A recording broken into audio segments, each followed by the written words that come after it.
ये कहानी है एक ऐसी औरत की जिसका पति जंग में घायल हो जाता है और इसके बाद वो अपनी पत्नी की शारीरिक इच्छाएं पूरी नहीं कर पाता, जिस वजह से वो औरत अपने नौकर से अपना फिजिकल डिजायर पूरा करती है। हेलो दोस्तों, आज हम एक्सप्लेन करने वाले हैं 1981 में आई एक ड्रामा रोमांस मूवी जिसका नाम है लेडी चाइल्ड लवर।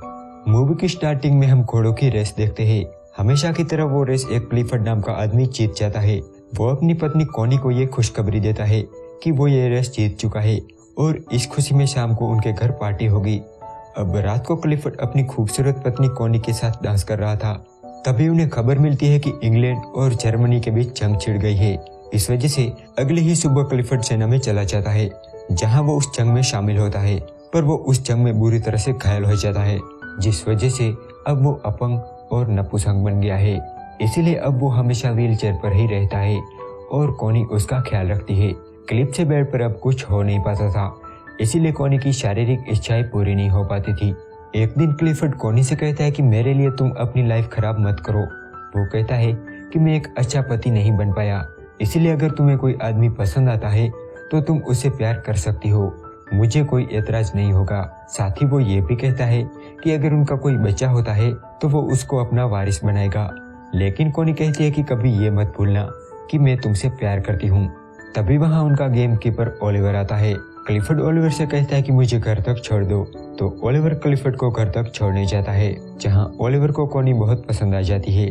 जब वो जाने लगता है तब वो मुड़ मुड़ के कॉनी को देखने लगता है। एक दिन क्लिफर्ड की तबीयत अचानक खराब हो जाती है, इसीलिए वो लोग तुरंत डॉक्टर को बुलाते हैं, पर डॉक्टर के बदले एक नर्स आती है जिसका नाम मिस बोल्टन था, जो अब क्लिफर्ड का इलाज करने लगती है। तभी क्लिफर्ड कॉनी से कहता है कि मैं चाहता हूँ कि तुम ओलिवर से मिलकर पता करो कि अंडे अच्छे हैं या नहीं। तो कॉनी ना चाहते हुए भी वहाँ जाती है, जहाँ पहुंचकर वो देखती है कि ओलिवर अपने कपड़े उतारकर अपनी बॉडी को साफ कर रहा है। ओलिवर को ऐसी हालत में देखकर कॉनी को कुछ कुछ होने लगता है। वो बस उसकी बॉडी को देखते ही रह जाती है और उसे बिना मिले ही वहाँ से चली जाती है। जब वो घर जाती है तो क्लिफर्ड के पूछने पर वो बताती है कि उसे ओलिवर मिला ही नहीं। अब वो नर्स भी क्लिफर्ड के ट्रीटमेंट के लिए यहाँ रुक जाती है। रात को जब वो अपने कमरे में सोने जाती है तब उसे बार बार ओलिवर का ही ख्याल आता है।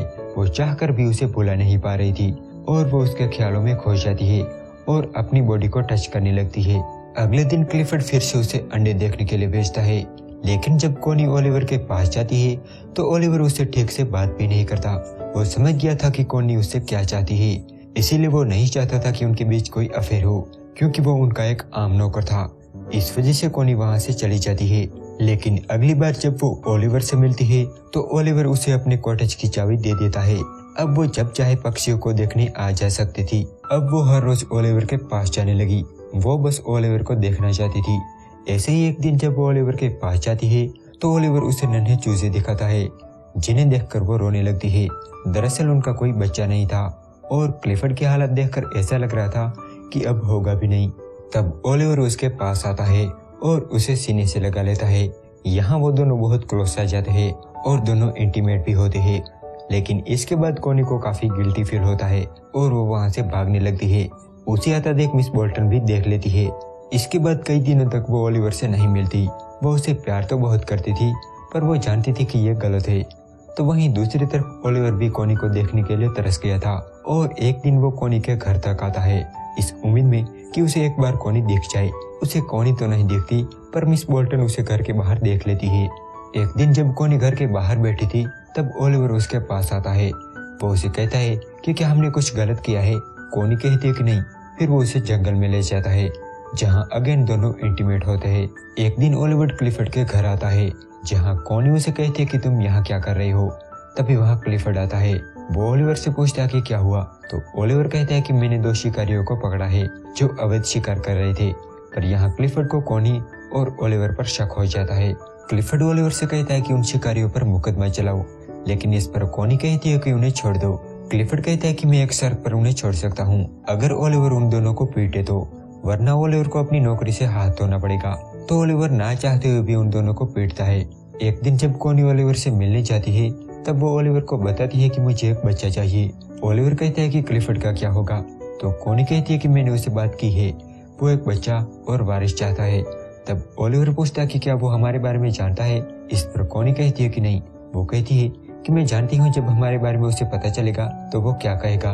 पर मैं तुम्हारे बिना नहीं रह सकती। तो ओलिवर बच्चे के लिए मान जाता है और वो कॉनी से कहता है कि मैं चाहता हूँ कि तुम मेरे साथ एक रात मेरी कॉटेज में बिताओ। जब कॉनी घर जाती है तो मिस बोल्टन को कॉनी के सर पे एक कांच का तिनका दिखाई देता है और वो समझ जाती है कि कॉनी और ओलिवर का अफेयर चल रहा है।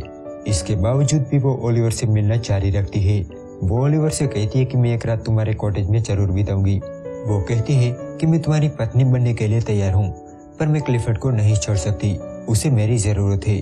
वो ये भी कहती है कि वो जानता है कि मुझे किसी की जरूरत है। ओलिवर कहता है कि तुम अगर उसे मेरे बारे में बताओगी तो तुम उसे हमेशा के लिए खो दोगी।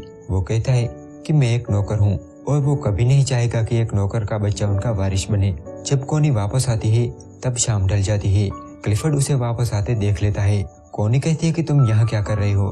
तो वो कहता है कि मैं सनसेट देख रहा हूँ, पर असल में वो जानता था कि कॉनी और ओलिवर का अफेयर चल रहा है, इसीलिए वो उन दोनों की इंसल्ट करने के लिए अगली सुबह ओलिवर के पास जाता है। पर ओलिवर अपने घर ना होकर क्लिफर्ड के घर के पास ही था। वो कॉनी से कहता है कि आज रात तुम मेरे साथ बिताओगी। तो वहीं दूसरी तरफ क्लिफर्ड जानबूझकर अपने ट्रिपल सीटर कीचड़ में फंसा देता है और फिर कॉनी को आवाज लगाता है। वो कॉनी से कहता है कि तुम धक्का लगाओ। इस तरह वो कॉनी पर कीचड़ उछालता है। इसके बाद वो ओलिवर को आवाज लगाता है और उसके साथ भी सेम वैसा ही करता है। उस रात क्लिफर्ड के सो जाने के बाद कॉनी ओलिवर के पास जाती है और दोनों एक घर में जाते हैं जहां दोनों इंटीमेट होते हैं। यहाँ क्लिफर्ड की रात को नींद उड़ जाती है और उसे लगा कि कॉनी घर पर नहीं है, इसीलिए वो किसी तरह कॉनी के कमरे तक पहुंचता है।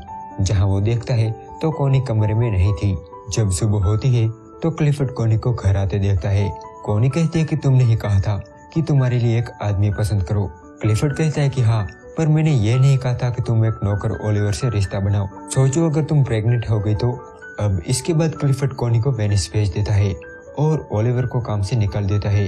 जब वेनिस में कॉनी अपनी सिस्टर के साथ होती है तब उसे पता चलता है कि वो प्रेग्नेंट है, तो वो फिर से क्लिफर्ड के पास आ जाती है।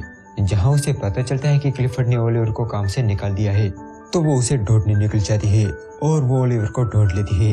वो ओलिवर को बताती है कि वो उसके बच्चे की माँ बनने वाली है और वो उसके साथ रहना चाहती है और वो क्लिफर्ड को छोड़ देगी। लेकिन ओलिवर कहता है कि तुम्हें एक बच्चा और एक वारिस मिल गया है, तुम अपने घर चली जाओ। पर कॉनी उसकी बात नहीं मानती। वो कहती है कि हम तुम्हारे खेतों से अपना गुजारा कर सकते हैं, तो ओलिवर उसकी बात मान लेता है। इस तरह क्लिफर्ड के घर के दरवाजे कॉनी के लिए हमेशा बंद हो जाते हैं और यहाँ ये मूवी एंड हो जाती है।